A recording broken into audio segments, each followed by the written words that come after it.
शुरू करते हैं मुफ्ती सलमान नज़री का बयान। बहुत ही प्यारा बयान है। जश्न आमद रसूल जिंदाबाद। अल्हम्दुलिल्लाहिल हन्नानिल मन्नान जी बेशक। अल्लज़ी खलक़ल इंसान व अल्लमहुल बयान वस्सलातु वस्सलामु अला रसूलिही सय्यिदिल इंसि वल जान व अला आलिही व अस्हाबिही ज़विल खैरि वल इहसान, अम्मा बअद। फ़अऊज़ु बिल्लाहि मिनश शैतानिर रजीम, बिस्मिल्लाहिर रहमानिर रहीम। लक़द जाअकुम रसूलुम मिन अनफुसिकुम अज़ीज़ुन अलैहि मा अनित्तुम अज़ीज़ुन अलैहि मा अनित्तुम हरीसुन अलैकुम बिल मुमिनीना रऊफ़ुर रहीम। सदक़ल्लाहु मौलाना अज़ीम। बारगाह रिसालत मुआब सल्लल्लाहु तआला अलैहि वसल्लम में एक बार दुरूद पाक का हदिया पेश करें। जी बेशक। अल्लाहुम्मा सल्लि अला सय्यिदिना व मौलाना मुहम्मदिन मअदनिल जूदि वल करम व आलिहि व अस्हाबिहिल किराम व इब्निहिल करीम व बारिक व सल्लिम सलातन दाइमतन सरमदन अबदा। बेशक सुभान अल्लाह। अज़ीज़ान गिरामी वक़ार, आज से हमारी ज़िंदगी की हर घड़ी यादगार होने वाली है। माह रबीउन नूर शरीफ की आमद है जी। और इत्तेफाक ये कि हमारी ज़िंदगी में ऐसा अजीम बेशक और ऐसा हसीन मौका आ रहा है कि हम इस साल मुस्तफ़ा जान रहमत सल्लल्लाहु तआला अलैहि वसल्लम का 1500 साला जश्न विलादत मनाने जा रहे हैं। सब तैयार है ना इस चीज़ के लिए? निसार तेरी चहल पहल पर हज़ारों ईदें रबीउल अव्वल, सिवाय इबलीस के जहां में सभी तो खुशियां मना रहे हैं। आज मैं आपके सामने इस मीलाद मुबारका की मौसम में पहला खिताब करने के लिए हाजिर आया हूँ बेशक। और अल्लाह तबारक व तआला इसकी बरकत मुझे और आप सबको अता फरमाए।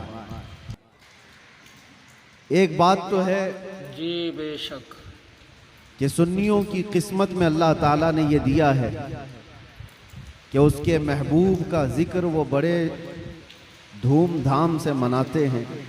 बेशक सुभान और क्यों ना हो, ऐरा गैरा नत्तू खेरा हुजूर की तारीफ थोड़ी ना कर सकता। जिसे अल्लाह तबारक व ताला चुन ले अपने नबी की तारीफ के लिए, वही तारीफ कर भी सकता है।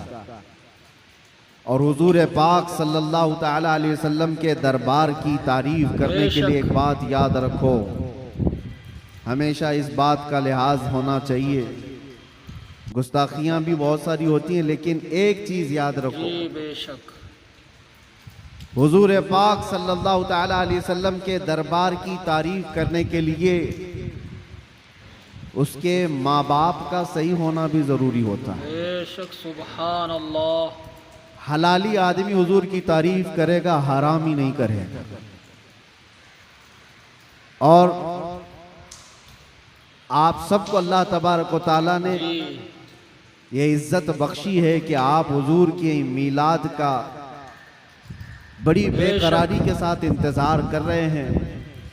तो हुजूर के मीलाद की खुशी तो अपनी जगह पर, लेकिन आपके नसब के सही होने की भी एक अलामत मिल जाती है। बेशक आप सही नसब के हैं, इसलिए हुजूर पाक सल्लल्लाहु अलैहि वसल्लम के दरबार की तारीफ भी कर रहे हैं। अजीब इत्तेफाक है। आप देखते नहीं है, लाइट यहां लगती है, जलन कहीं और होती। क्या कनेक्शन है? उजाले किसी और जगह होते हैं जी, तकलीफें किसी और जगह होती हैं। इस चीज का आप बिल्कुल ख्याल ना करें। बेशक मेरे आका सल्लल्लाहु तआला अलैहि वसल्लम की मीलाद के मुतालिक बहुत सारे लोग ये पूछते हैं, मक्का में जब हुजूर पैदा हुए थे तो क्या मक्का वालों ने हुजूर की मीलाद मनाई थी? नहीं मनाई थी। तो फिर तुम क्यों मनाते हो? जवाब में हम ये अर्ज करते हैं, मक्का में उस वक्त सिर्फ काफिर ही थे। काफिरों के हक में नहीं है ये मीलाद मनाना। हाँ, हुजूर पाक सल्लल्लाहु अलैहि वसल्लम जब मदीने तशरीफ ले गए थे हिजरत करके, तो फिर देखो मदीने वालों ने कैसा शानदार इस्तकबाल किया था। जब हुजूर अकरम सल्लल्लाहु अलैहि वसल्लम तशरीफ लाए थे, गली कूचों से निकले हुए मदीने तैयबा के हर घर से छोटी छोटी बच्चियां भी दफ बजाते हुए क्या ये नहीं गुनगुनाती थी? तलअल बद्रु अलैना मिन सनियातिल वदाई वजबत शुक्र अलैना मा दआ लिल्लाहि दाई। ये कलमात आज भी पूरी दुनिया में गूंज रहे हैं। ये किसके कलमात हैं?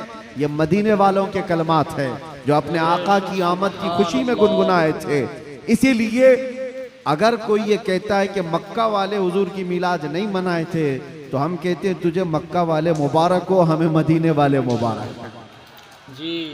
मदीने वालों ने तो हुजूर पाक सल्लल्लाहु अलैहि वसल्लम की आमद का शानदार इस्तकबाल किया था। तो जिसकी किस्मत में मक्का के काफिर आए वो जाने, हमारी किस्मत में मदीने की मोहब्बत वाले आए, अल्लाह का फजल व एहसान। अल्लाह करे कि आखिरी सांस तक मदीने वालों की इक्तिदा करते हुए रहें। अजीज़ा ने गिरामी वक़ार, नबी आखिरुज़्ज़मान सल्लल्लाहु तआला अलैहि वसल्लम की विलादत की खुशी क्यों ना हो?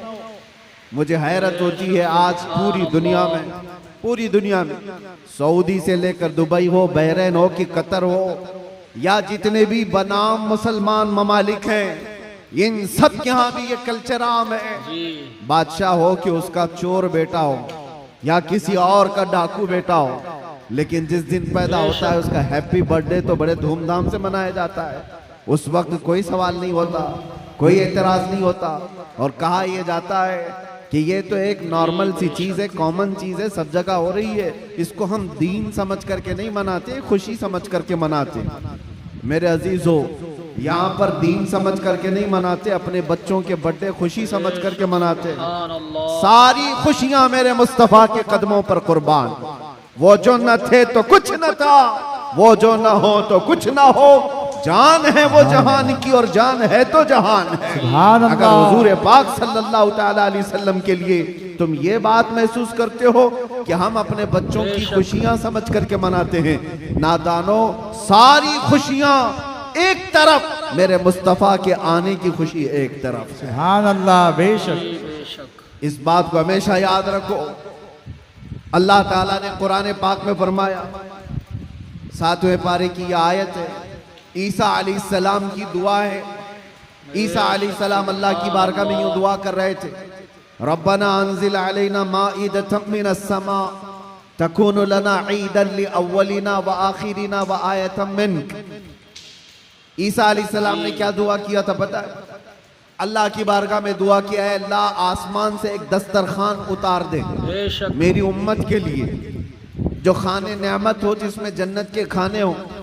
और साथ में ये लफ्ज कुरान पाक का मैं बता रहा हूँ। ईसा अलैहिस्सलाम यूं कहते हैं कि ऐ अल्लाह, जिस दिन ये दस्तरखान उतरेगा वो दिन हमारे अगलों और पिछलों के लिए ईद का दिन होगा। वो दिन हमारे अगलों और पिछलों के लिए क्या होगा? ईद का दिन होगा। तकूनु लना ईदन लिअव्वलिना व आखिरिना।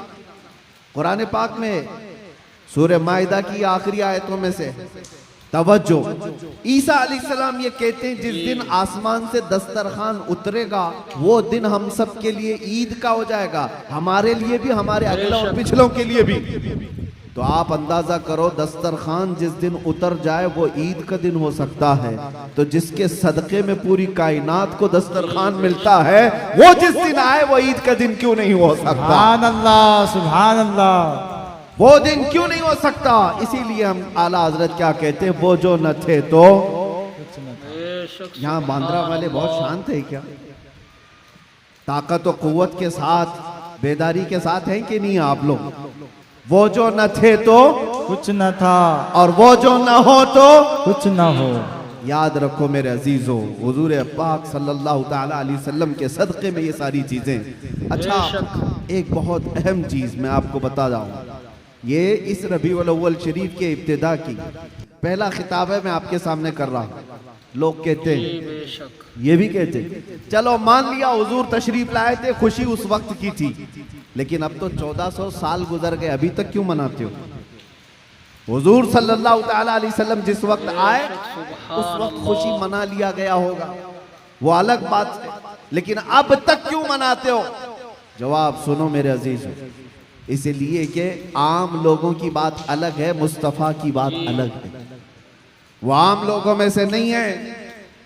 इस पूरी कायनात में मैं एक मिसाल आपको देता हूं, चाहे हमारे इस स्टेज की मिसाल ले लो, इस पंडाल की ले लो, या किसी की शादी की मिसाल। किसी के यहाँ शादी हो रही है, आपके भाई की, बहन की, किसी की भी, हॉल बुक किया आपने, पूरा सजाया, लाइट लगाया और बहुत कुछ आपने सजावट के साथ, कुर्सी रखी, मिंबर सजाया, दावत दिया, बारातियों को बुलाया, और उसके बाद हुआ क्या? शाम तक ये महफिल चलती है। या मुंबई में रात की शादियां होती, जब महफिल खत्म हो जाए तो सारी चीजें उठा ली जाती है, यानी जो जो सजाया गया था वो सब उठा दिया जाता है। कुर्सियां भी हट जाती हैं, बाराती भी चले जाते हैं, कुमकुमे लगे थे, लाइटिंग लगी थी, झूमर लगे थे, वो सब निकाल दिए जाते हैं। पूछो हॉल वाले से, क्यों? मियां वो दूल्हे के लिए सजाया गया था, शादी उसकी थी, दूल्हा आया और दूल्हे के आने से पहले बाराती भी आए, लेकिन महफिल जब खत्म हो गई, निकाह हो गया, दूल्हा जब चला गया तो लाइटिंग भी उठा ली गई, कुर्सियां भी हटा दी गई, सजावट भी निकाल दी गई, और हाल बेहाल हो जाता है, खत्म हो गया। ये एक मिसाल दे रहा हूं, दुनिया में एक दस्तूर है या नहीं, जिसके यहाँ भी शादी ब्याह वगैरह कुछ हो, जिसके लिए सजाया जाता है, जब तक वो बैठा है तब तक की सजावट है, और दूल्हा जब चला जाए तो सजावट नहीं रहती, निकाल दी जाती है। एक दिन ज्यादा से ज्यादा दूसरे दिन हो सकता है, पिंडाल भी हटा दिए जाते हैं। ये मिसाल जहन में रखो और फिर इस कायनात को देखो, ये कायनात किसके लिए सजाई गई है, ये जमीन का बिछोना किसके लिए था, ये आसमान किसके लिए ताना गया था, इसमें झिलमिलाते हुए सितारे और चांद सूरज किसके लिए बनाए गए थे। खुद हदीस पाक में है, अल्लाह के नबी फरमाते हैं, ये रब ताला का फरमान है, लौला का लमा खलक़तुद दुनिया वल अफलाक वल अर्दी, ऐ रसूल अगर आपको पैदा करना ना होता तो ना मैं जमीन बनाता, ना आसमान बनाता, ना इस कायनात को बनाता। पता ये चला कि जो कुछ भी बना है वो मुस्तफा के लिए बना है, वो जो न थे तो और वो जो ना हो तो जमीन का बिछोना मेरे मुस्तफा के लिए बिछाया गया, आसमान की ये नीलगू चादर मुस्तफा के लिए तानी गई, इसमें सजावट, चांद सूरज तारे ये सब सजाए गए, और फिर 1,24,000 कमो बेश अंबिया बाराती बन करके तशरीफ लाए। हर आने वाला नबी मुस्तफा के आने के कसीदे पढ़ता था, बाद आने वाले आखिरी नबी की बशारतें देता था। अब सुनो मेरे अजीजों, ये दरख्तों की सजावट, ये समंदरों की लहरें, ये नदियों की बहारें और जो कुछ भी दुनिया में सजावट है, पता तो ये चला ये मुस्तफा के लिए है, ये हुजूर के लिए सजाया गया। अंबिया की ये बारात आई 1,24,000 कमोबे, वो आखिरी नबी के आने की बशारत सुनाने के लिए आते रहे। बात तो सही है, सब कुछ बना मुस्तफा के लिए। अब वो कायनात का दूल्हा आमिना की गोद में 12 रबीउल अव्वल को तशरीफ लाता है, वो कायनात का आका व मौला मक्का में 53 साल गुजारा, मदीना तैयबा में 10 साल गुजारा। अब जैसे कि मैंने दस्तूर के एतबार से मिसाल देकर के दुनिया में बताया था, 63 साल की उम्र होने के बाद रसूल पाक सल्लल्लाहु तआला अलैहि तू अपनी खूब ये किस्मत पे क्यों ना नाज करे, तू अपनी खूब ये किस्मत पे क्यों ना नाज करे, हलीमा दाई तेरे घर हुजूर आते हैं, हलीमा दाई तेरे घर हुजूर आते हैं, ज़मीं का